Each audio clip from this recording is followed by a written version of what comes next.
चलो स्टार्ट करते हैं। तो हमने लास्ट क्लास में चैप्टर थ्योरेटिकल खत्म कर दिया था, है ना। इसके क्वेश्चंस देखते हैं। तो ये एक्सरसाइज का ही क्वेश्चन है, पहला क्वेश्चन है, वेरी इजी क्वेश्चन। क्या निकालना है आपको? मोलर मासेस निकालने हैं इन सब कंपाउंड्स के। तो मोलर मास होता क्या है?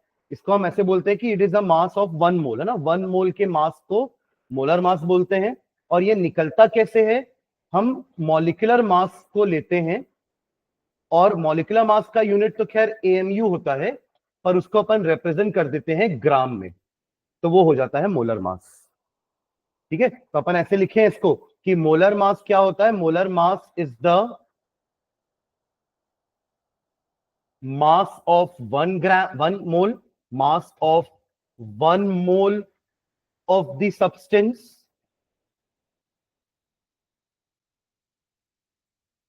and its value is numerically equal to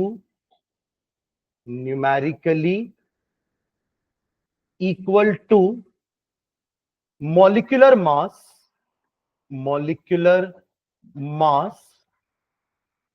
in terms of gram, ये हमारे मोलर मास की डेफिनेशन होती है। अब एग्जांपल समझो। वाटर का पहले मैं मॉलिक्यूलर मास निकालूंगा। क्या होता है वाटर का मॉलिक्यूलर मास? 18। आपका 2 हो गया हाइड्रोजन और 1 हो गया आपका ऑक्सीजन। दैट विल बी 2 + 16 कितना हो गया? 18। पर ये क्योंकि मॉलिक्यूलर मास है तो अपन इसको एएमयू में रिप्रेजेंट करेंगे, तो मोलर मास को भी सेम वैल्यू सेम होगी। मोलर मास की न्यूमेरिकल वैल्यू सेम है, दैट इज 18, पर एएमयू की जगह क्या आ जाएगा? ग्राम। बट ये बहुत डिफरेंस है। अब देखो दोनों में डिफरेंस क्या होता है। 18 एएमयू का मतलब होता है वाटर का only one molecule of water, पर 18 ग्राम का मतलब होता है 1 मोल ऑफ वाटर। और 1 मोल में कितने मॉलिक्यूल होते हैं? 6.022। सुने हो क्या ये? सुने हो ये? Into 10⁻23 molecules. तो है ना जमीन आसमान का फर्क। ये एक मॉलिक्यूल का मास है, मतलब इसमें इतने में एक मॉलिक्यूल है, और 18 ग्राम में इतने सारे मॉलिक्यूल्स हैं। तो there is huge difference between 18 amu and 18 gram. ठीक है, अब ऐसे इन दोनों का भी निकल जाएगा। निकालिए। CO2 का क्या हो जाएगा? 12 + 32 डायरेक्टली 44 ग्राम। और एक्चुअली आप देखोगे तो यूनिट होता है ग्राम पर मोल, है ना। पूरा यूनिट क्या होता है? ग्राम पर मोल। नाम से समझ में आ रहा ना, 1 मोल का मास है वो, 18 ग्राम पर मोल। एंड लास्ट CH4, 12 + 4 इज 16 ग्राम पर मोल। ये हमारे तीनों आंसर्स हो गए। ठीक है, simplest question, first question exercise पे ही। ठीक है, आगे बढ़े। चलिए नेक्स्ट देखो। Calculate the mass percentage of different elements present in sodium sulphate. अच्छे से समझना क्वेश्चन क्या बोल रहा है। एक कंपाउंड है आपके पास सोडियम सल्फेट, जिसको अपन Na2SO4 बोलते हैं। इसमें अलग अलग एलिमेंट है। कौन कौन से एलिमेंट से बना है ये? Sodium, sulphur and oxygen. Sulphate मतलब क्या होता है? SO4 होता है, यानी कि सल्फर भी है और ऑक्सीजन भी है। आपके पास 3 एलिमेंट है। आपको बताना है कि तीनों का कितना कितना कॉन्ट्रीब्यूशन है इसके मास में, मास परसेंटेज। तो पहले आप इसका ओवरऑल मास निकालिए। तो क्या निकालोगे पहले आप? मॉलिक्यूलर मास ऑफ, पहला काम होता है मॉलिक्यूलर मास ऑफ Na2SO4। क्या हो जाएगा मॉलिक्यूलर मास Na2SO4 का? 2 × 23। याद है आपको मास 20, ये पहले 20 एलिमेंट्स के। सोडियम का एटॉमिक नंबर 11 होता है, मास डबल +1, तो 11 का डबल 22 + 1 23। सल्फर का एटॉमिक मास 16 होता है, डबल करेंगे बस तो 32। और ऑक्सीजन का एटॉमिक नंबर 8, मास 16, तो 16 × 4 कितना हो जाएगा? 64। कितना आएगा मास? 46 + 32 + 64, दैट विल बी कितना हो जाएगा? ये 100 हो गया, 110, 142 आएगा। 142 ऑनलाइन कर रहे हैं आप लोग? Yes sir. तो 142 AMU आ गया सोडियम सल्फेट का मास, जिसमें सबका कंट्रीब्यूशन यहां पे लिखा हुआ है। देखो सोडियम ने इतना कंट्रीब्यूट किया है, सल्फर ने इतना कंट्रीब्यूट किया है और ऑक्सीजन ने इतना कंट्रीब्यूट किया है, पर अपन को उसको परसेंटेज में निकालना है। तो अब एक एक करके तीनों का परसेंटेज निकाल लेते हैं। तो क्या हो जाएगा, परसेंटेज ऑफ सोडियम क्या हो जाएगा, 46 mass of sodium upon total mass into 100। बस ऐसे ही तीनों का निकालना है, mass of sodium upon total mass into 100। ऐसे ही हमारा सल्फर का भी आ जाएगा, mass of sulphur upon total mass into 100।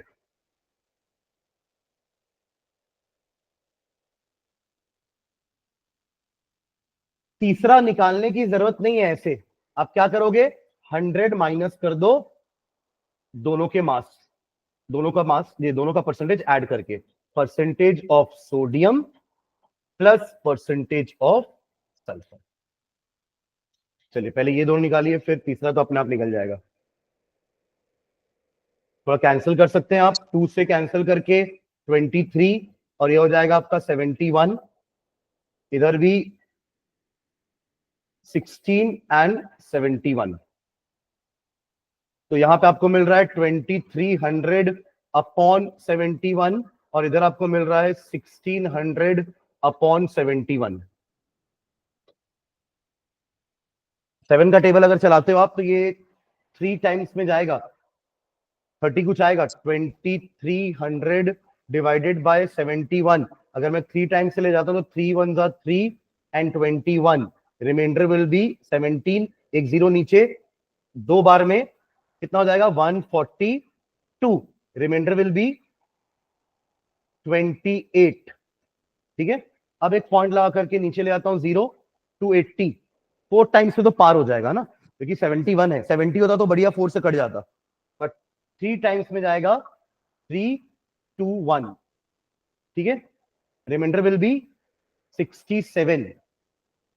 एक और लास्ट डिजिट ले लेते हैं बस, 670। ये कितने बार में जाना चाहिए, 9 टाइम्स में जाएगा, क्योंकि 7 9 का 63 होता है, तो 9 टाइम्स में। अब छोड़ दो बाकी रिमाइंडर, जो भी हमको क्या करना है, 32.39 परसेंटेज आपका है सोडियम का। अब ऐसे ही सल्फर भी निकाल लीजिए, 1600 को डिवाइड करना है 71, सेम नंबर है, 2 टाइम्स में जाएगा 142, reminder will be 18, again 2 times में जाएगा 142, रिमाइंडर विल बी 38, पॉइंट के बाद 0 लगा लेते 380, ये जाएगा 5 टाइम्स में, 5 1 जा 5 and 35, reminder will be 25 and last digit 250, ये जाएगा आपका 3 टाइम्स में, 4 में तो पास जाएगा थे, तो 22.53 परसेंटेज। लास्ट निकालने के लिए 100 से माइनस कर देते दोनों को, तो 100 माइनस 32.39 एंड 53 ऐड करेंगे तो कितना होगा, 9 प्लस 3 12 का 2 कैरी 1, 5 प्लस 3 8 प्लस 1 9 पॉइंट, इधर कितना हो जाएगा ये 54, 54.92। कितना आएगा फाइनल आंसर,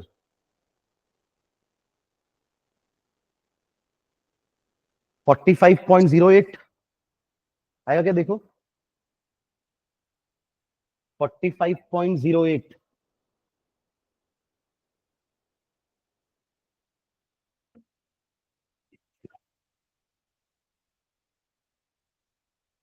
आ रहा है,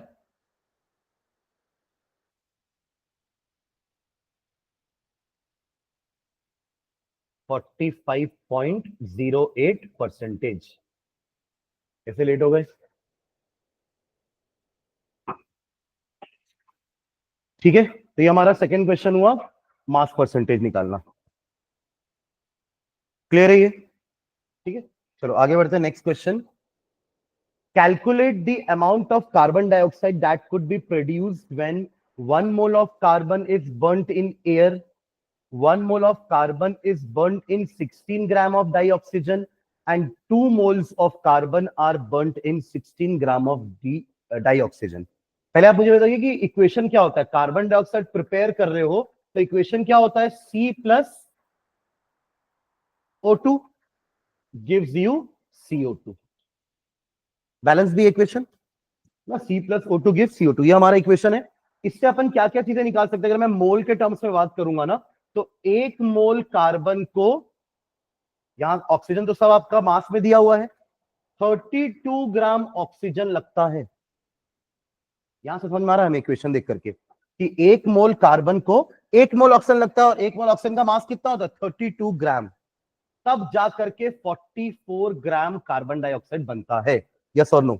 ये लाइन समझ में आई कि नहीं? कोई डाउट है तो अभी पूछिए, आप भी पूछ सकते हैं ना, है ना? 1 मोल कार्बन का 1 मोल है, ये भी 1 मोल है, तो ये भी 1 मोल है, तो 1 मोल कार्बन को कितना लगता है? 1 मोल ऑक्सीजन जिसका मास 32 ग्राम होता है, और बनेगा 1 मोल कार्बन डाइऑक्साइड जिसका मास 44 ग्राम होता है। ठीक है? हमें क्या दिया हुआ है? 1 mole of carbon is burned in air. अब एयर में तो अनलिमिटेड ऑक्सीजन है। देखो, आप एक रूम के अंदर बर्न करोगे तो रूम के अंदर लिमिटेड ऑक्सीजन है। जहां रूम का ऑक्सीजन खत्म, रिएक्शन रुक जाएगा, क्योंकि बर्निंग के लिए ऑक्सीजन चाहिए ना हमें। जहां ऑक्सीजन खत्म हो जाएगा वहां बर्निंग भी खत्म हो जाएगी। पर पहले वाले में तो भरपूर ऑक्सीजन है, क्योंकि आप बाहर जला रहे हो। कहां जला रहे हो? बाहर, जहां पे ऑक्सीजन की कमी नहीं है। यानी कि पूरा का पूरा कार्बन रिएक्ट करेगा, तो 1 मोल कार्बन कितना ऑक्सीजन, कितना कार्बन डाइऑक्साइड बनाता है? तो पहले में तो 44 ग्राम पूरा बन जाएगा।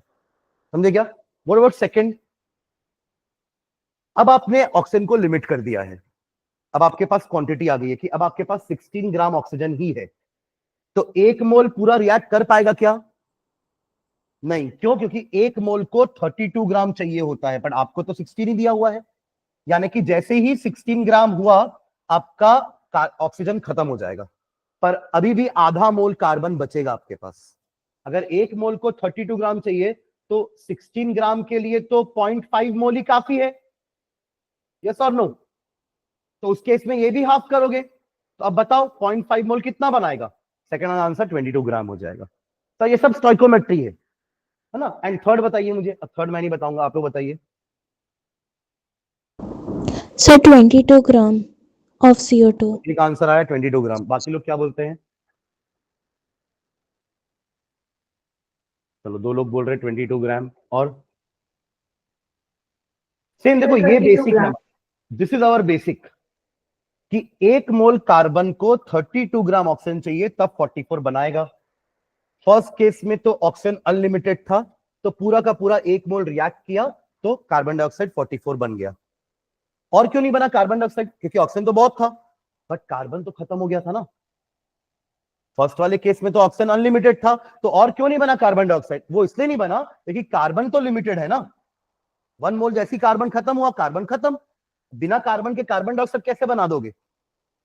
सेकेंड केस में 1 मोल कार्बन के लिए 16 ग्राम ऑक्सीजन दिया हुआ था, जबकि 1 मोल की रिक्वायरमेंट 32 की होती है, तो आपने ऑक्सीजन कम दिया था। तो जैसे ही 16 ग्राम रिएक्ट किया, कार्बन भी रिएक्ट करना बंद कर देगा, तो कार्बन कितना बचा हमारे पास? 0.5 मोल ही रिएक्ट कर गया, 0.5 मोल बच जाएगा। तो वो 0.5 मोल कितना बनाता है? 22 ग्राम। अब लास्ट वाले केस में क्या बोल रहे हैं? कार्बन मैंने 2 मोल दिया, ऑक्सीजन 16 ग्राम ही दिया, तो मैं कार्बन 10 मोल ही क्यों ना दे दूं? पर अगर ऑक्सीजन और दिया ही नहीं, तो कैसे बना लोगे बिना ऑक्सीजन के कार्बन डाइऑक्साइड? तो यहां पे भी आधा मोल ही रिएक्ट कर पाएगा 16 के साथ, बाकी 1.5 मोल कार्बन रह जाएगा। 1.5 mole carbon will be left unused, will be left unused। क्यों अनयूज रह गया? क्योंकि ऑक्सीजन खत्म हो गया था। आपको साइकिल वाला एग्जांपल याद आ रहा? साइकिल फैक्ट्री का एग्जांपल जो मैंने बताया था कि एक साइकिल फैक्ट्री में एक यूनिट साइकिल के टायर्स बनाता है, दूसरा यूनिट साइकिल के हैंडल्स बना रहा है, और तीसरा यूनिट साइकिल की सीट और पैडल वगैरह बनाता है। एक दिन भर काम किए इन्होंने। This unit made 100 tyres, this unit made 100 handles, and this unit made 100 seats and paddles at the end of the day. तो माय क्वेश्चन वाज दैट कि एंड ऑफ द डे में कितनी साइकिल बनी? तो उसका आंसर क्या था? 50 cycle. क्यों 50 साइकिल ही बनी? हैंडल तो 100 थे, सीट तो 100 थी, पैडल भी 100 था, टायर भी 100 था, तो फिर 100 ही 50 क्यों बनी, 100 क्यों नहीं बनी? उसका रीजन था कि हर एक साइकिल में 2 टायर लगते हैं, हर एक साइकिल में 2 टायर लगते हैं। तो जैसे ही 50 साइकिल बनी, टायर हो गए खत्म। जैसे ही आधा मोल कार्बन बर्न हुआ, ऑक्सीजन हो गया खत्म।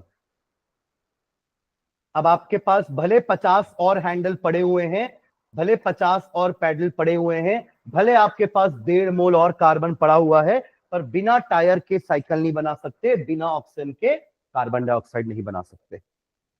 समझ गया क्या? तो दोनों एग्जांपल को रिलेट करोगे तो इस टाइप के क्वेश्चन बन जाएंगे। ठीक है, तो चलिए तीनों क्वेश्चन को बना लो अपने वर्ड्स में।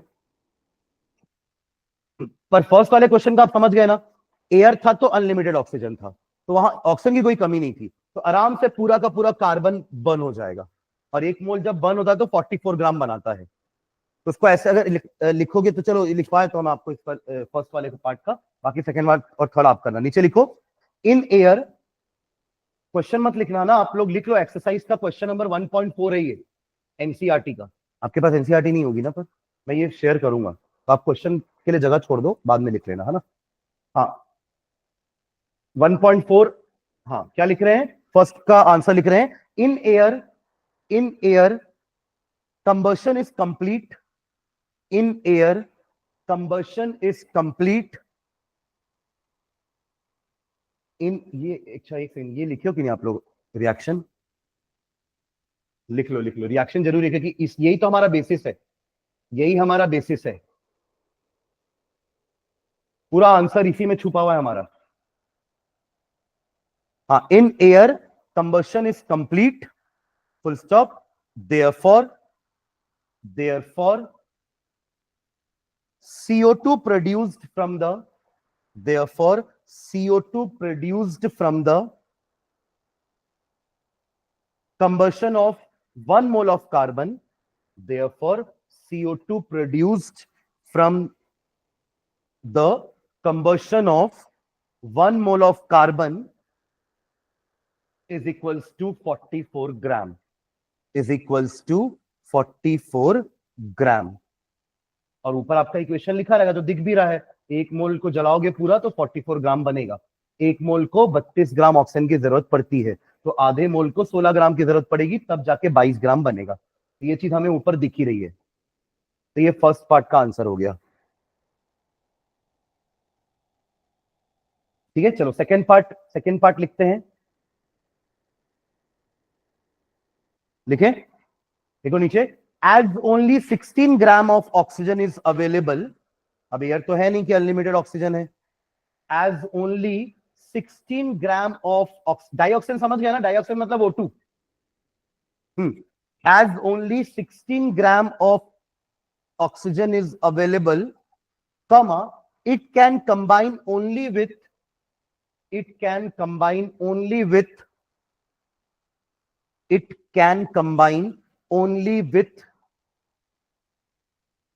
0.5 mole of carbon, 0.5 mole of carbon.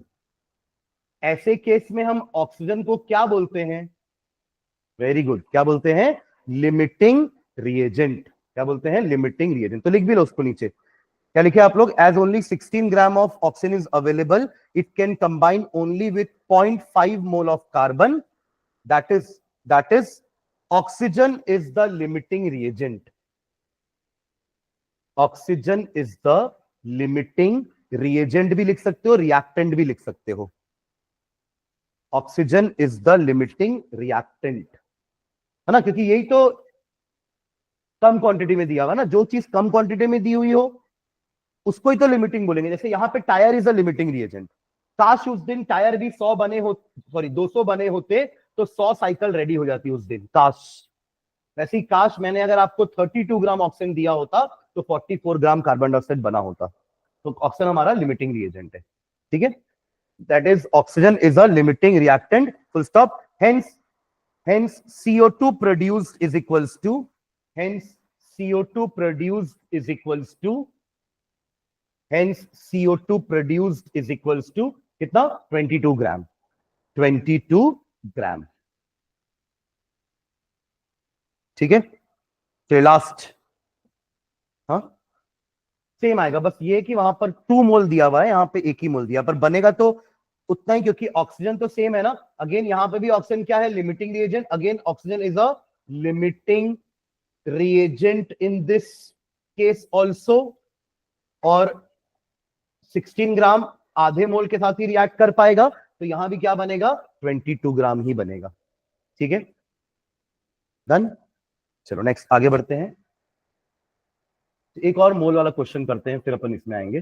चलो ये वाला करते हैं पहले, पढ़ो उस क्वेश्चन को।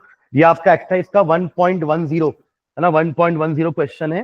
ध्यान से पढ़ेंगे क्वेश्चन को, क्या बोल रहा है, इन 3 मोल्स ऑफ इथेन, इथेन क्या होता है हमारा, C2H6, ऐसे पढ़ते थे इथेन को, CH3 CH3, याद आ रहा है, एल्केन का सेकेंड मेंबर, मीथेन के बाद एल्के इथेन ही आता है, मीथेन इथेन प्रोपेन ब्यूटेन, है ना। ओके, तो इन 3 moles of ethane calculate the following, number of moles of carbon atoms, number of moles of hydrogen atoms, number of molecules of ethane।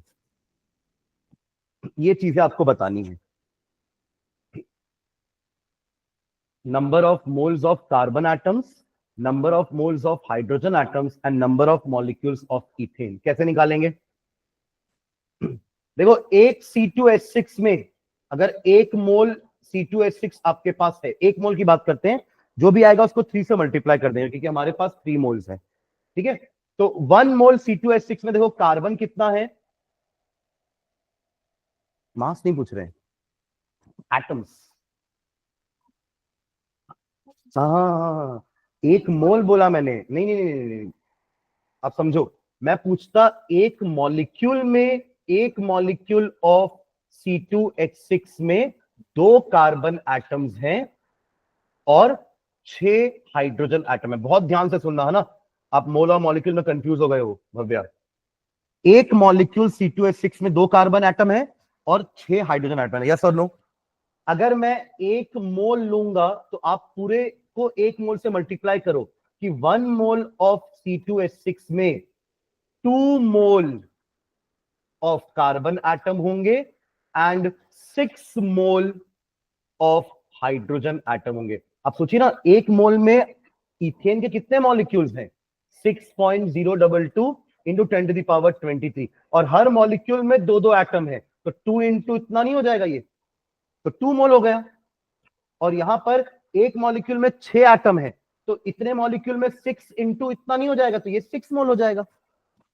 समझ में आ रहा है ये लाइन, 1 मॉलिक्यूल में इतने एटम्स होते हैं, बट एक मोल में इतने मोल of carbon atom and 6 mole of hydrogen. इसको, इस लाइन को पहले लिखते हैं अपन, देखो नीचे, we know that 1 mole of ethane, we know that 1 mole of ethane consists of 2 mole of carbon atom and 6 mole of hydrogen atom। क्योंकि एक मॉलिक्यूल में 6 हाइड्रोजन है, तो सोचो एवोगाड्रोस नंबर वाले में 6 इंटू एवोगाड्रोस नंबर, यानी कि 6 मोल हो गया ना, 6 mole of hydrogen atom.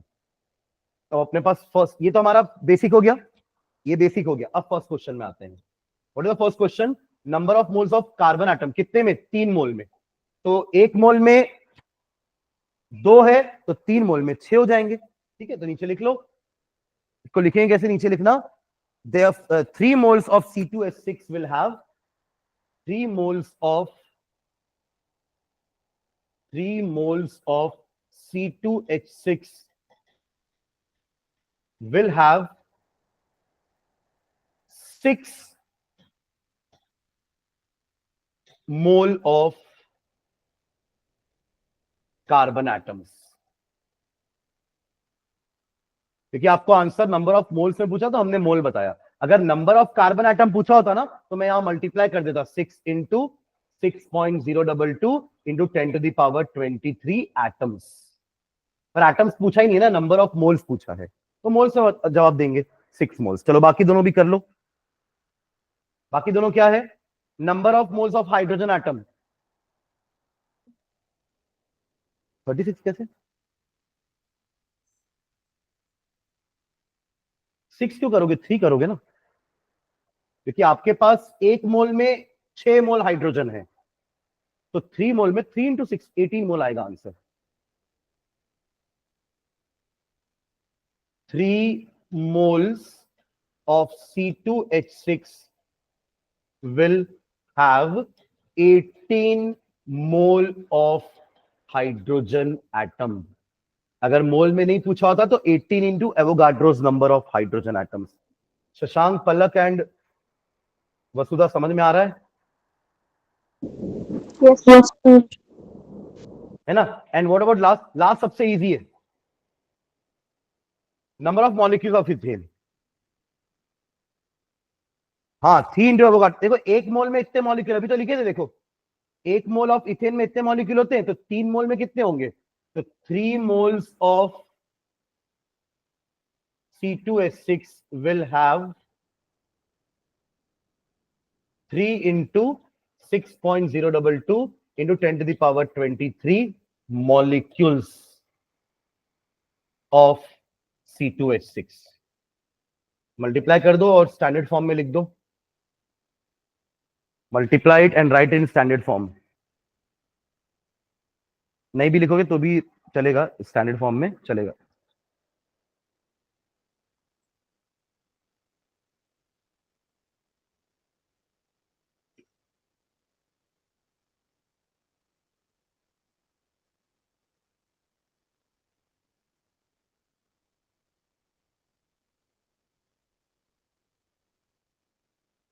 Done.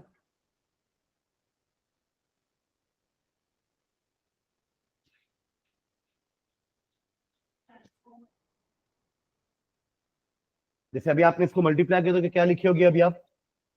18.066 into 10 to the power 23 लिखे ना। साइंटिफिक नोटेशन ये बोलता है कि डेसिमल के पहले एक ही डिजिट होनी चाहिए, और वो भी पूरा नंबर। ये अभी तो ये नंबर 10 से बड़ा हो गया ना, this number should be less than 10। वो तभी होगा जब आप इसको लिखोगे 1.8066। पर ऐसे तो कुछ अपने से तो नहीं लिख सकते ना, वो तो मीनिंग चेंज हो जाएगा। मीनिंग चेंज नहीं होना चाहिए, तो उसके अपन क्या करेंगे, इसको इंटू 10 से मल्टीप्लाई करेंगे। तो देखो अब ये और ये सेम होता है ना, ये और ये सेम है। आप इसको मल्टीप्लाई करो 10 से, ये आ जाएगा। तो 10 टू द पावर क्या हो जाएगा? 23 पहले से एक और कर दो तो 24 हो जाएगा। ये होता है साइंटिफिक नोटेशन। ठीक है।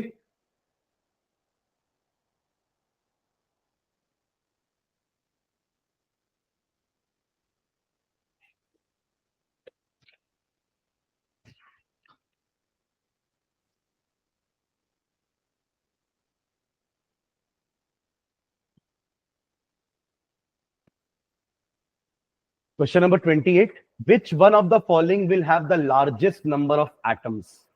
आपको मैंने 1 ग्राम सोना दिया, 1 ग्राम सोडियम, 1 ग्राम लिथियम और 1 ग्राम क्लोरीन गैस। आपको बताना है कि सबसे ज्यादा एटम किसके हैं। समझ रहे क्या क्वेश्चन है? आपको बस एक चीज इस डेटा में आपको देता हूं मैं कि एटॉमिक मास, एयू मतलब गोल्ड होता है ना, Aurum, atomic mass of gold is 197 AMU। ये बस डेटा मैं आपको दे रहा हूं। बाकी मैं अज्यूम कर रहा हूं कि आपको सोडियम का एटॉमिक मास पता है, विच इज 23, लिथियम का 7, लिथियम का एटॉमिक नंबर 3 होता है, डबल प्लस 1 7, और क्लोरीन का होता है 35.5, और यहां क्योंकि Cl2 है तो 71 ले लेंगे उसको। ठीक है। तो एक चलो मैं कैलकुलेट करके दिखा रहा हूं, बाकी तीनों का आप कैलकुलेट करेंगे। देखो हर के लिए अपन को लाइन लिखना है, आप बस समझिए। अपन को निकालना नंबर ऑफ एटम्स है। मैं चारों के लिए लाइन में से एक के लिए लाइन लिख के दिखा रहा हूं आपको। गोल्ड के लिए लाइन कैसे लिखोगे? 1 मोल ऑफ गोल्ड में गोल्ड के इतने सारे एटम्स होते हैं जिनका टोटल वजन 197 ग्राम होता है। समझे क्या? ऐसी लाइन हम सबके लिए लिख सकते हैं कि 1 मोल सोडियम में सोडियम के इतने एटम्स होते हैं जिसका टोटल वजन 23 ग्राम होता है, और 1 मोल लिथियम में लिथियम के इतने एटम्स होते हैं जिनका मास 7 ग्राम होता है, और 1 मोल क्लोरीन गैस में क्लोरीन के इतने सारे, अब एटम मत बोलना, मॉलिक्यूल्स। एटम में कन्वर्ट कर सकते हो कि हर एक मॉलिक्यूल में 2 एटम है, तो इतने मॉलिक्यूल में इतना इंटू 2 कर देंगे तो एटम्स आ जाएंगे। अपन को अल्टीमेटली एटम्स ही निकालने हैं ना, जिनका टोटल वजन 71 ग्राम होता है। ये मैंने चारों के लिए आपने लाइन लिख दी, ठीक है। अब पहले वाले का मैं कैलकुलेट करके दिखा रहा हूं, तो पकड़ लो उसकी लाइन को। क्या है, 1 मोल गोल्ड में इतने एटम होते हैं जिसका वजन 197 ग्राम होता है। हमको काम इन दोनों का है कि गोल्ड के फर्स्ट वाले का निकाल के दिखा रहा हूं, 197 ग्राम ऑफ AU का मतलब होता है इतने AU के एटम्स। तो 1 ग्राम में कितने होंगे, डिवाइड कर दो 197 से। 1 gram of AU will have, ये तो एवोगाड्रोस नंबर ही है हमारा, है ना, डिवाइडेड बाय 197 एटम्स। अभी सॉल्व मत करो, हो सकता है सॉल्व करने की जरूरत नहीं पड़े। देखो आपसे पूछा है which one of the following will have largest number, आपसे अमाउंट नहीं पूछा है सबका, तो कोई कैलकुलेशन करने की जरूरत नहीं है, हम लास्ट में कंक्लूजन निकाल सकते हैं। चलो सेकंड करें। यहां कोई डाउट है क्या अनन्या? 1 ग्राम ऑफ सोडियम में कितना एटम? सेम, अब सोडियम की लाइन उठा लो कि 23 gram of sodium contains this many atoms of sodium। तो 1 ग्राम में कितने होंगे? एवोगाड्रोस नंबर, इसको क्या बोलते हैं अपन? Avogadro's number divided by 23 atoms. And last, sorry third, 1 gram lithium में 6.022 इंटू 10⁻23 अपॉन 7 एटम्स। क्या बोलते हैं? ये लाइन क्लियर है पूरी? देखो ये तीनों के तो आ गए हमारे पास आंसर्स। लास्ट बचा है क्लोरीन। 1 ग्राम क्लोरीन आपके पास। अब देखो लाइन के हिसाब से 71 ग्राम में इतने मॉलिक्यूल हैं, एटम निकालेंगे तो डबल कर देंगे क्योंकि एक मॉलिक्यूल में 2 एटम होते हैं। देखो ना, Cl2 का मतलब क्या है? 1 molecule of Cl2 consist of 2 atoms of chlorine. तो आपके पास तो एक मोल में इतने मॉलिक्यूल होते हैं जिनका वजन 71 ग्राम है। हमें 1 ग्राम में नंबर ऑफ मॉलिक्यूल निकल जाएंगे, एटम निकालने के लिए डबल कर देंगे। तो अपन इसको ऐसे लिखते हैं, देखो 1 gram of chlorine is equals to 6.022 into 10⁻23 upon 71 molecules. ये क्या है? मॉलिक्यूल्स। दैट इज, अब इसको एटम में कन्वर्ट करते हैं, 6.022 इंटू 10⁻23 मल्टीप्लाइड बाय 2 इंटू 71। क्यों किया मल्टीप्लाई बाय 2? क्योंकि एक मॉलिक्यूल में 2 एटम है, तो इतने मॉलिक्यूल में इतना इंटू 2 एटम्स हो जाएंगे। अब इस मॉलिक्यूल की जगह मैं क्या लिख सकता हूं? Atoms of chlorine. ये दोनों को कैंसिल कर देते हैं, कितना आएगा? 35.5। अब बताइए इन चारों नंबर में से सबसे बड़ा नंबर कौन सा है? सुन रहे हैं क्या? बिना सॉल्व किए यू कैन टेल कि इन चारों में से सबसे बड़ा नंबर कौन सा है। देखिए सबका न्यूमरेटर सेम है, all have got same numerator, पर डिनोमिनेटर सबके अलग अलग है। एक में डिनोमिनेटर में 197 है, एक में 23 है, एक में 7 है और एक में 35.5 है। अब आप लोग बताइए कि इन चारों वैल्यू में सबसे बड़ी वैल्यू कौन सी होगी? लिथियम वाली, क्योंकि उसका डिनोमिनेटर सबसे छोटा है। तो डिनोमिनेटर छोटा होगा तो वैल्यू सबसे बड़ी होगी, तो आंसर हो जाएगा लिथियम। तो इसका आंसर क्या है? 1 gram lithium will have largest number of atoms। तो क्वेश्चन समझना ना, आपसे मेहनत नहीं करवा रहा है वो। अगर आप क्वेश्चन नहीं समझे तो आप मेहनत करोगे बहुत। क्या मेहनत करोगे? इन सबको डिवाइड करते रहोगे और आंसर निकालोगे लास्ट में, जबकि वो जरूरत ही नहीं है। हमें तो पूछा है which one of the following will have the largest number, ऐसा नहीं पूछा है कि calculate the number of atoms in following. ऐसा पूछा होता तो आपको सबके नंबर ऑफ एटम्स निकालने होते, आप प्रॉपर सबको सॉल्व करके नंबर ऑफ एटम्स निकालते, तब आप ऐसे नहीं छोड़ते कैलकुलेशन को। समझ रहे हैं क्या? पर अभी क्वेश्चन के हिसाब से हमने आंसर ला दिया है कि 1 gram lithium will have largest number of atom. ठीक है, चलिए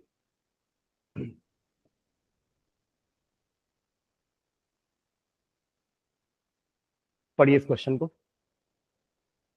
इसको नहीं, ये वाले को होते हैं पहले। सर्कोमेट्री का क्वेश्चन है, chlorine is prepared in the laboratory by treating MnO2 with aqueous hydrochloric acid according to the reaction. Reaction लिख लीजिए आप लोग directly, no need to write the question. Question number बस जरूर लिखना. 1.36 आपका क्वेश्चन है ये. क्लोरीन का प्रिपरेशन कर रहे हैं. कैसे कर रहे हैं क्लोरीन को prepare? By reacting MnO2 with HCl. तो आपको क्लोरीन गैस मिल रही है according to this reaction. Balance equation है 4HCl, यहां पर 2H2O. क्वेश्चन है आपका, how many grams of HCl react with 5 gram of manganese dioxide. हाउ many gram of HCl react with 5 gram of manganese dioxide. तो स्टोइकोमेट्री का question है, हमें सबका मास चाहिए ना. मैंगनीज का मास चाहिए. मैंगनीज का मास 55 होता है. Manganese is 55. Atomic mass of manganese is, atomic mass of manganese Mn is 55 AMU. तो अब आप देखो यहां पर MnO2 कितना है टोटल, 1 मोल है ना, तो कितना ग्राम हो जाएगा ये? 55 प्लस 32, 16 नहीं 32, 2 है ना ऑक्सीजन, तो कितना हो जाएगा ये? 87 gram. How many gram of HCl react with 5 gram. HCl कितना है यहां पे? 4 इंटू 1 प्लस, हाँ दैट विल बी 4 इंटू 36.5. कितना आएगा इसका answer? 36 into 4 will be 144 and 2 और ऐड कर देते हो 146. चेक करो एक बार, आएगा ऐसा. अकॉर्डिंग टू द रिएक्शन 146 ग्राम के लिए 87 ग्राम चाहिए, हाँ या ना? है ना, यही तो हमारा स्टैंडर्ड इक्वेशन है कि 146 ग्राम HCl के लिए मुझे 87 ग्राम MnO2 चाहिए. अब क्वेश्चन में क्या बोल रहा है?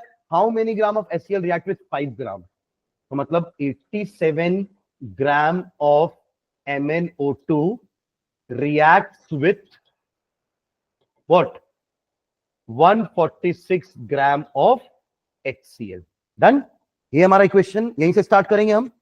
तो 1 ग्राम MnO2 reacts with 146 upon 87 gram of HCl. हमें तो 5 ग्राम के लिए निकालना है. Therefore 5 gram MnO2 reacts with 146 upon 87 into 5 gram of HCl. बस इसका आंसर निकाल लीजिए. ये सॉल्व करोगे है ना. 146 into 5 divided by 87. जल्दी बताइए क्या आंसर आएगा इसका.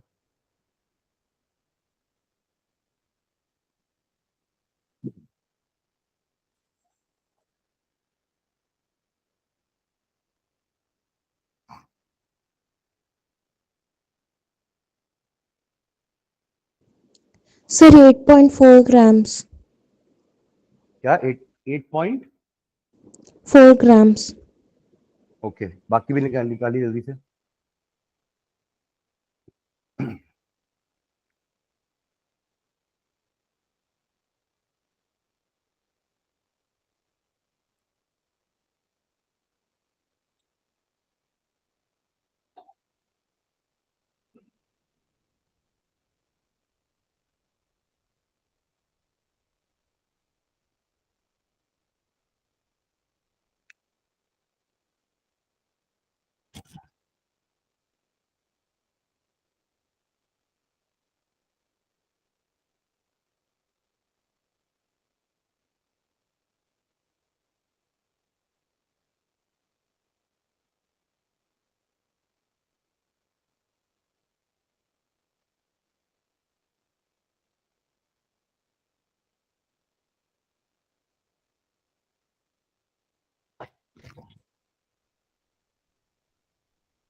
आ रहा है सबका 8.4, 8.3. सॉल्व करके देखो, हो सकता है अगला नंबर 39 हो या 38 हो, जिसको अप्रॉक्स करके अपन 8.4 ग्राम लिख सके. क्या आ रहा है? 9 है.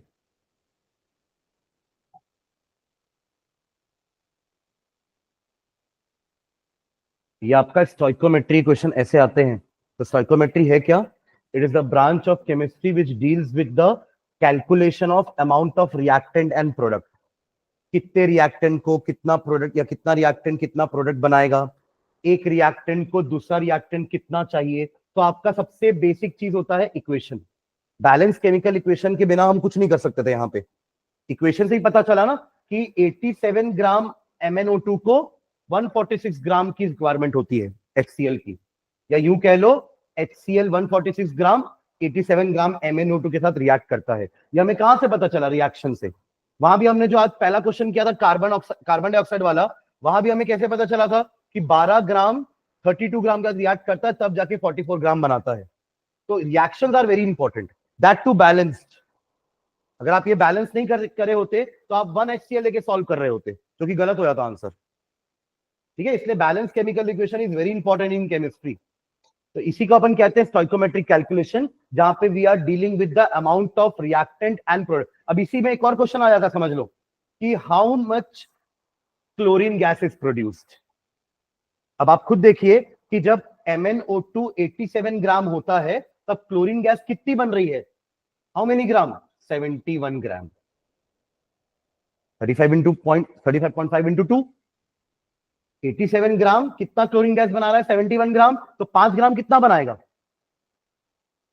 71 अपॉन 87 इंटू.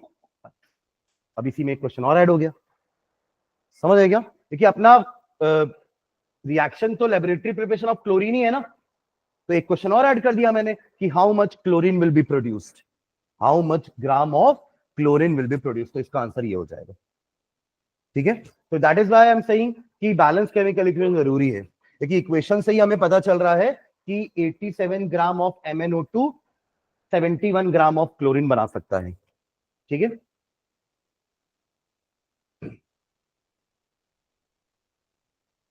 चलिए एक क्वेश्चन ये करते हैं. एम्पेरिकल फॉर्मूला वाला क्वेश्चन है ये, है ना. हमने 2-4-5 क्वेश्चन किए एम्पेरिकल फॉर्मूले के भी. एम्पेरिकल फॉर्मूला समझते हैं क्या होता है? एक बार याद दिला रहा हूं. एम्पेरिकल फॉर्मूला देखो, ग्लूकोज का जैसे मॉलिक्यूलर फॉर्मूला C6H12O6 होता है, राइट? पता है हमें. ये उसका क्या है? ग्लूकोज का मॉलिक्यूलर फॉर्मूला. ठीक है, एम्पेरिकल फॉर्मूला क्या होता है? इसका सिंपलेस्ट वर्जन. इसका सिंपलेस्ट फॉर्म क्या हो सकता है? अगर आप सबको 6 से डिवाइड कर दो तो CH2O, ये हो गया इसका एम्पेरिकल फॉर्मूला. तो कोई पूछेगा कि what is the molecular formula of glucose, तो हम कहेंगे C6H12O6. And what is the empirical formula of glucose, तो हम कहेंगे CH2O. उसके लिए हमने क्या किया? एम्पेरिकल फॉर्मूला निकालने के लिए हमने इस तीनों का हाईएस्ट कॉमन फैक्टर निकाला, जो कि क्या था? 6. अब देखो ना, 6 को क्या लिख सकते हो आप? 6 को लिख सकते हो 2 इंटू 3 इंटू 1. आपने ऐसे 12 को भी लिख दिया 2 इंटू 3 इंटू 1. कॉमन क्या है दोनों में? 2 2 एंड 3 3 एंड 1 1. और मल्टीप्लाई करके कितना मिल रहा है? 6. तो हमने जो भी इसका हाईएस्ट कॉमन फैक्टर होता है वो निकाल करके तीनों को उससे डिवाइड कर दिए. तो ये आया 1 2 एंड 1. ठीक है, इसके क्वेश्चन हमने कैसे किए थे याद करिए. आपको एलिमेंट्स के परसेंटेज कॉम्पोजिशन दिए रहते थे. आज हमने निकाला परसेंटेज कॉम्पोजिशन. कैसे निकाले? सोडियम सल्फेट का परसेंटेज कॉम्पोजिशन निकाले थे ना अभी. सोडियम सल्फेट का पूरा मास लिए, इंडिविजुअल मासेस को टोटल मास से डिवाइड किए, इनटू 100 करते गए, तो परसेंटेज आता गया. उसी को तो बोलते हैं परसेंटेज कॉम्पोजिशन. तो अपन को परसेंटेज कॉम्पोजिशन दिए हुए रहते थे, उस परसेंटेज कॉम्पोजिशन से हम एम्पेरिकल फॉर्मूला निकालते थे टेबल बना के, याद है? ठीक है, तो वैसे ही कुछ हम यहां भी करेंगे. पहले क्वेश्चन पढ़िए, क्या बोल रहा है क्वेश्चन में कि एक वेल्डिंग गैस है. वेल्डिंग गैस मतलब जो गैस को अपन वेल्डिंग के लिए यूज करते हैं. वेल्डिंग समझते हैं ना? दो अगर आपके लोहे के टुकड़े अगर टूट गए हैं तो आप दोनों को जोड़ेंगे और उसको हीट करोगे ताकि वो दोनों लोहे वहां पे जहां पे जो टूटे हैं ना वो मेल्ट हो जाए थोड़े से. और मेल्ट होने के बाद आप उसको हटा दोगे, वो आग जो आपने लगाई थी वो हटा दोगे. अब उनको ठंडा होने दोगे. जो मेल्ट हुआ है वो आपस में इंटरलॉक हो जाएगा और ठंडा होने के बाद चिपक जाएगा, तो वो जुड़ जाएगा. हमारे जैसे ये यहाँ पर ये वेल्डिंग किया हुआ है, ठीक है ना? ये वेल्डिंग. अपन ने इन दोनों पार्ट को लगाया, यहाँ पे हीट मारे, दोनों मेल्ट हुआ और हटा दिए, इसको ठंडा होने दिए तो वो जुड़ गया. इसको बोलते हैं वेल्डिंग, है ना? इलेक्ट्रॉनिक्स के वर्ल्ड में हम इसे कहते हैं सोल्डरिंग. क्या बोलते हैं? सोल्डरिंग. वो पीसीबी में जो अपन कंपोनेंट्स लगाते हैं that is known as soldering. ये होता है वेल्डिंग. तो एक वेल्डिंग गैस है contains carbon and hydrogen only, तो उस गैस में कार्बन और हाइड्रोजन ही है और कोई तीसरा एलिमेंट नहीं है, ठीक है। Burning a small sample of it gives 3.38 gram of carbon dioxide and 0.690 gram of water. देखो ये तो ट्रू है कि किसी भी हाइड्रोकार्बन को जब आप जलाते हो तो दो ही चीजें बनती हैं।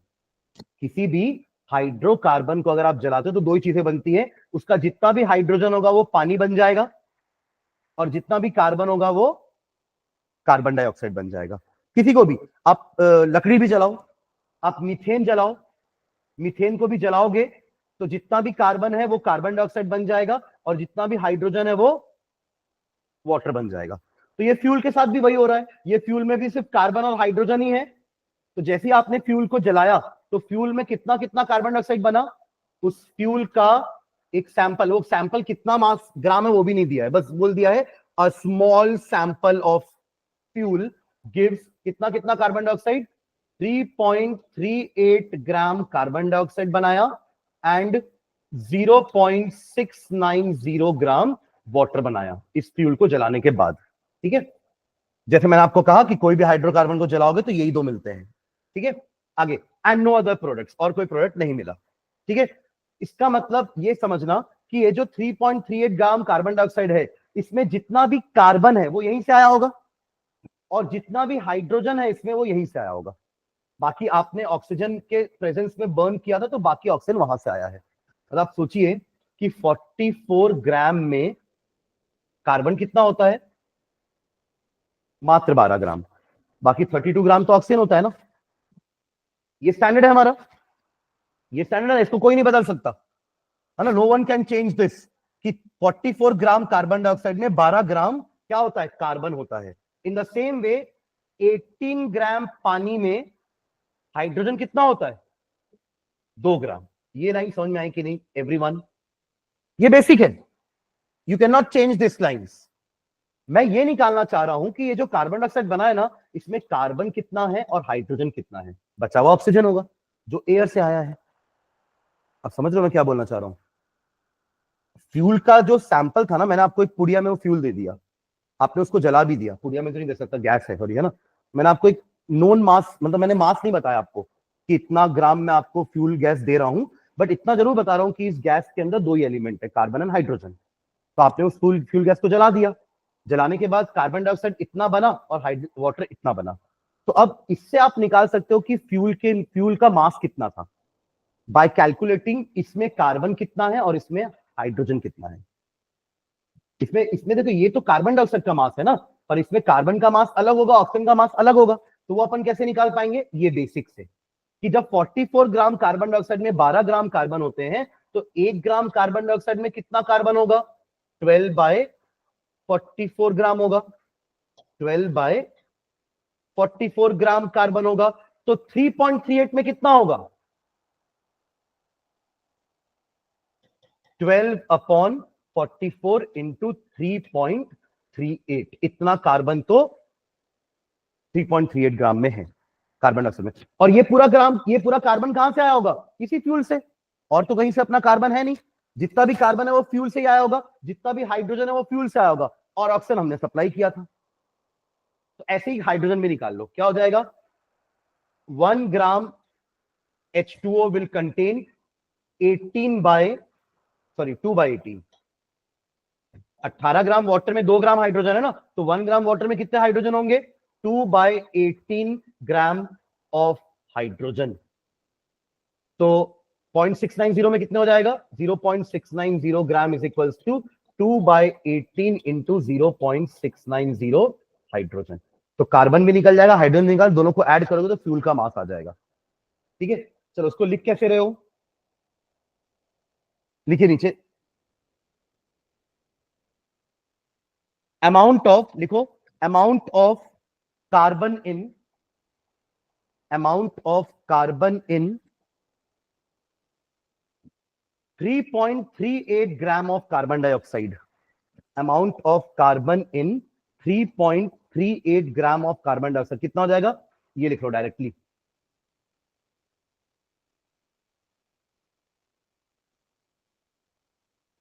Amount of carbon dioxide sorry amount of carbon in 3.38 gram of carbon dioxide. कितना हो जाएगा? 12/44 इंटू 3.38। निकालिए इसकी वैल्यू कितनी आ रही है। ये समझ में आया क्या लिखे हैं, है ना? हमने शुरुआत यहीं से करी है कि 44 ग्राम ऑफ कार्बन डाइऑक्साइड में 12 ग्राम कार्बन होते हैं, तो 1 ग्राम में 12/44, तो 3.38 ग्राम में 12/44 इंटू 3.38।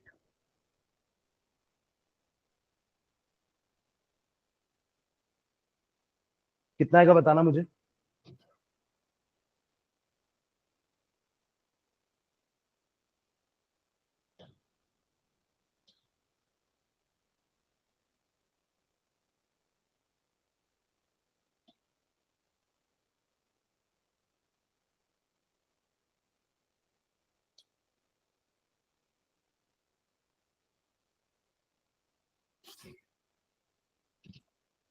वन से कम ही आएगा नंबर, क्योंकि ये 12 थी और 36 पॉइंट समथिंग होगा, और नीचे 44 है। ऊपर का नंबर छोटा है, नीचे का नंबर बड़ा है, तो answer will be less than 1।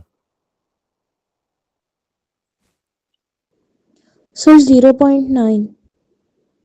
0.9 और बताओ ना, सिर्फ एक एक डिजिट। 9218। 0.9218 ग्राम कार्बन है आपके फ्यूल में। ठीक है, अब ऐसे ही एक स्टेप हाइड्रोजन के लिए लिखिए। Amount of hydrogen, amount of hydrogen किसमें निकालना अपन को? इन 0.690 gram of water. Amount of hydrogen in 0.690 gram of water. क्या हो जाएगा ये? 2/18 इंटू 0.690। ये कैलकुलेशन थोड़ा इजी है।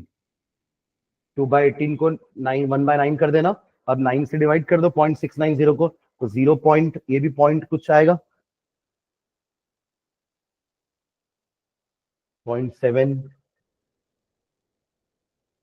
0.07, सॉरी 0.0767 आएगा क्या? देखो,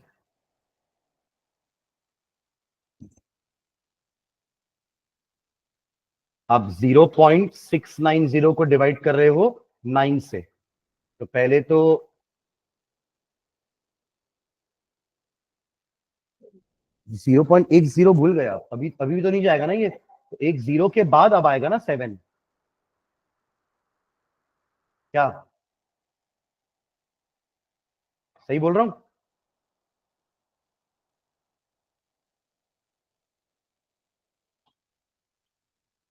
तो 6 चलता जाएगा, अब उसको 7 कर देंगे, तो 0.0767 ग्राम हाइड्रोजन। अब आपको फ्यूल का मास पता चल गया। जो मैंने आपको गैस दी थी, वो उसका मास कितना था, दोनों को ऐड कर दो, क्योंकि उसमें हाइड्रोजन कार्बन ही तो थे बस, तो ऐड कर दो। नीचे लिखो, total mass of fuel is equals to, total mass of fuel, total mass of fuel is equals to 0.9218, यही था ना, 0.9218 प्लस 0.0767। कितना आ जाएगा ये ऐड करने पर? 8 7 15 का 5 कैरी 1, 6 7 8, 0.9985 ग्राम ऑफ फ्यूल। थोड़ा सा कैलकुलेशन लास्ट और करेंगे, फिर अपन एम्पेरिकल फॉर्मूला कैलकुलेट कर लेंगे। परसेंटेज निकालना है मुझे। परसेंटेज कॉम्पोजिशन कैसे निकालोगे? इतना कार्बन है इतने में से, और इतना हाइड्रोजन है इतने में से, तो percentage of carbon is equals to कितना हो जाएगा? 0.92, हाँ 18, हाँ 0 पॉइंट टोटल मास 0.9985, और इंटू 100 करना मत भूलना, तभी तो आएगा परसेंटेज। पॉइंट पॉइंट कैंसिल कर देना, 9218 को डिवाइड करो 9985 से, 9218 डिवाइडेड बाय 9985, तो ये तो 0 टाइम्स में जाएगा, और एक 0 लगाने के बाद अब ये जाएगा, है ना, अराउंड 9 टाइम्स में। 9 5 45 का 5 कैरी 4, 72 प्लस 4 76 का 6 carry 7, 81 plus 1 is 81 plus 7 is 88 का 8 कैरी 8, 89। चेक करना ना, गलत तो नहीं हो रहा है।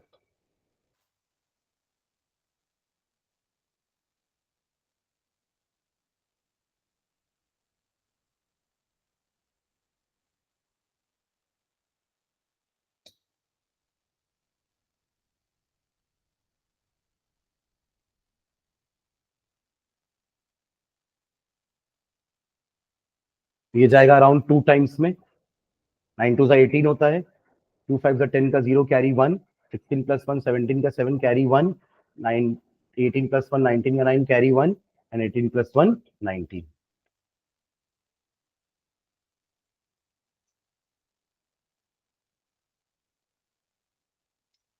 एक और लास्ट कर लेते हैं, ये जाएगा 3 टाइम्स में, ठीक है। तो ये इसका परसेंटेज आ गया 92.3%। तो हाइड्रोजन का परसेंट कितना हो जाएगा, माइनस कर देंगे, है ना, कितना हो जाएगा वो 7.7%, 7.7%, है ना। अब याद करो एम्पेरिकल फॉर्मूला टेबल कैसे बनाते। देखो अभी तक अपन ने जितने भी क्वेश्चन एम्पेरिकल फॉर्मूला के किए ना, वो क्वेश्चन यहां से चालू होता था, आपको दिया रहता था परसेंटेज, फिर आप क्या करते थे, सीधा टेबल बनाते थे और इस परसेंटेज को 100 ग्राम मान करके सीधा मास में कन्वर्ट करते थे कि let mass of fuel be 100 gram. तो अब यहां मैं लिख देता हूं एलिमेंट्स, टेबल में क्या क्या आएगा, पहला कॉलम था हमारा एलिमेंट का, दूसरा कॉलम किसका होता है, उनके हाँ परसेंटेज मास से लिख देता है डायरेक्टली, मास का, तीसरा कॉलम उनके मोलर मास का, चौथा कॉलम नंबर ऑफ मोल्स, और पांचवा column simple molar ratio, simple molar ratio. और जरूरत पड़ेगी तो होल नंबर वाला एक कॉलम और ले आएंगे, पर अभी फिलहाल इतने कॉलम के साथ काम करते हैं। चलिए क्या क्या एलिमेंट है मेरे पास, कार्बन एंड हाइड्रोजन, मासेस जो परसेंटेज को मास में कन्वर्ट कर देंगे क्योंकि हमने 100 ग्राम कंसिडर किया है, तो 92.3 ग्राम एंड 7.7 ग्राम। कार्बन का मोलर मास 12 होता है और हाइड्रोजन का 1, ठीक है। डिवाइड करो दोनों को तो नंबर ऑफ मोल आ जाएगा। नंबर ऑफ मोल क्या होता है, it is mass in gram upon molar mass, ये फॉर्मूला होता है नंबर ऑफ मोल्स का, मास इन ग्राम अपॉन मोलर मास, मास इन ग्राम अपॉन मोलर मास। तो ये तो 7.7 ही आएगा। ये करके बताओ कितना आएगा, 12 से डिवाइड करना 92 को, कितना आएगा 7 पॉइंट, हाँ तब 8 12 इंटू 7 84 होता है, रिमाइंडर बचेगा 8, तो 80, तो 7 80 80 7.6, हाँ, और फिर 72, रिमाइंडर कितना बचेगा,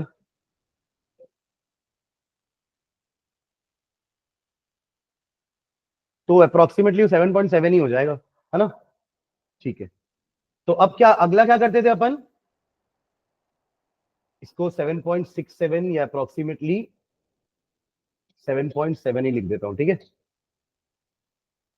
हाँ इसको कैसे निकालते थे सिंपल मोलर रेशियो को, हाँ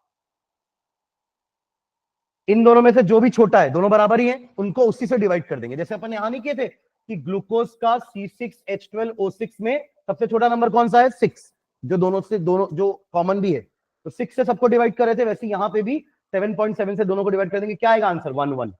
तो एम्पेरिकल फॉर्मूला क्या हो गया, CH, empirical formula is CH, CH, ठीक है।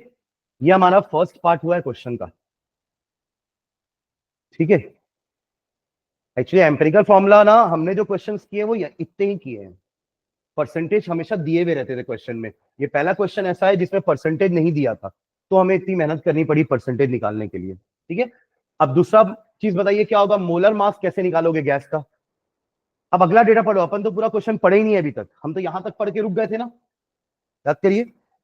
अब पूरा क्वेश्चन पढ़ो, क्या बोल रहा है, a volume of 10 litre measured eight STP of this welding gas is found two way 11.6 ग्राम। अच्छा एक डेटा दे दिया, क्या बोला, देखो ऊपर भले गैस का मास नहीं दिया था, पर ये एक डेटा दे दिया कि जब इस गैस का 10 लीटर लिया गया ना, वो भी एसटीपी में, एसटीपी मतलब स्टैंडर्ड टेम्परेचर और प्रेशर में, मतलब टेम्परेचर स्टैंडर्ड लिया गया 0 डिग्री, टेम्परेचर प्रेशर स्टैंडर्ड लिया गया 1 एटमॉस्फेरिक प्रेशर, तब उस गैस का हमने 10 लीटर लिया, 10 लीटर गैस लिए वाली, तब उसका वजन निकाले तो वजन कितना आया 11.6 ग्राम। सोचो 10 लीटर गैस का मात्र वजन कितना है 11.6 ग्राम, लगभग इतना ही 11.6 ग्राम का ये पेन होगा मान लो, तो इतने ही मास की कितनी लीटर गैस है, 10 लीटर गैस है एट एसटीपी, ठीक है। अब इसका मीनिंग क्या होता है, हमने मोलार वॉल्यूम क्या पढ़ा है, याद करना। किसी भी गैस का मोलार वॉल्यूम एट एसटीपी कितना होता है, 22.4 लीटर। देखो ये भी मोलर मास का ही कंसेप्ट है ना, मोल कंसेप्ट का ही आता ही है अनन्या। देखो किसी भी गैस के लिए, फॉर एग्जांपल अगर मैं ऑक्सीजन गैस की बात कर रहा हूं, तो मेरे पास अगर 1 मोल ऑक्सीजन गैस है, तो मेरे पास ऑक्सीजन गैस के इतने सारे मॉलिक्यूल्स हैं जिनका टोटल वजन 32 ग्राम है। यहां तक तो आप समझ ही गए थे अभी तक। और जिसका वॉल्यूम 22.4 लीटर्स होता है एट एसटीपी ओनली। ये कंडीशन जरूरी है। ऐसे अगर मैं बोलूं कि मेरे पास 1 मोल कार्बन डाइऑक्साइड है, इसका मतलब मेरे पास इतने सारे मॉलिक्यूल्स हैं उसका टोटल वजन 44 ग्राम है और उसका वॉल्यूम 24.4 लीटर है एट एसटीपी। अगर आप इसको बोलते थे मोलर मास, क्योंकि ये 1 मोल का मास था, तो इसको बोलते हैं मोलर वॉल्यूम, क्योंकि ये 1 मोल का वॉल्यूम है। यहां से देखो मोलर मास निकाल लेंगे अपन कैसे। क्वेश्चन में क्या दिया है कि उस गैस का 10 लीटर का वजन कितना था, 11.6 था क्या, हाँ 11.6 ग्राम है। उस गैस का 11 litre of gas at STP weigh कितना, 11.6 ग्राम। यही तो दिया डेटा। तो 1 लीटर का मास कितना होगा, डिवाइड बाय 10, 11.6 अपॉन 10 ग्राम। तो 22.4 का कितना होगा, क्यों निकाल रहा हूं 22.4, क्योंकि 22.4 मोलर वॉल्यूम होता है और मोलर वॉल्यूम का मास मोलर मास के बराबर होता है। तो यहां से मोलर मास आ जाएगा डायरेक्टली।